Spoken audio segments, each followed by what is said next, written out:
എത്ര രസമാണല്ലേ പൂച്ചക്കുട്ടികളുടെ കളി കാണാൻ.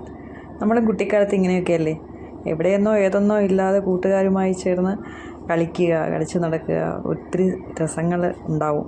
പക്ഷേ നമുക്ക് രക്ഷകർത്താക്കൾ നമുക്ക് പറഞ്ഞു തരും, പഠിത്തത്തിൻ്റെ കാര്യം വരുമ്പോൾ നീ നിൻ്റെ കാര്യം നോക്ക്, നീ ശ്രദ്ധിക്ക്, നീ അവർ പഠിച്ചോ പഠിച്ചില്ലോ ഇതൊന്നും നോക്കണ്ട, നീ നിൻ്റെ കാര്യം നോക്ക്.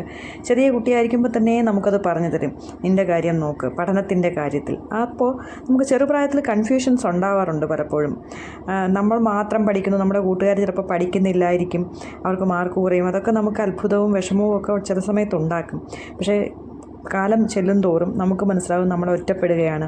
പഠിക്കുമായിരുന്ന ഒരാൾ കളിക്കാൻ മാത്രം കൂട്ടുകാരോട് ചേരുകയും പക്ഷേ പഠിത്തത്തിൻ്റെ കാര്യം വരുമ്പോൾ പഠിക്കുന്ന ആൾക്ക് കൂടുതൽ മാർക്ക് കിട്ടുകയോ ഫസ്റ്റ് റാങ്ക് കിട്ടുകയൊക്കെ ചെയ്യുമ്പോൾ നമുക്ക് പല കൂട്ടുകാരെയും നഷ്ടപ്പെടും. ഇങ്ങനത്തെ ഒരു അനുഭവം പലർക്കും ഉണ്ടാകും അല്ലേ, ഉണ്ടെന്നാണ് എനിക്ക് തോന്നുന്നത്. നമ്മൾ നേട്ടങ്ങൾ വരുംതോറും ഒറ്റപ്പെടാൻ തുടങ്ങും. അന്നേരം നമുക്ക് ഓരോരുത്തരെയായിട്ട് കൂട്ടുകാരെയായാലും റിലേറ്റീവ്സിനെ ആയാലും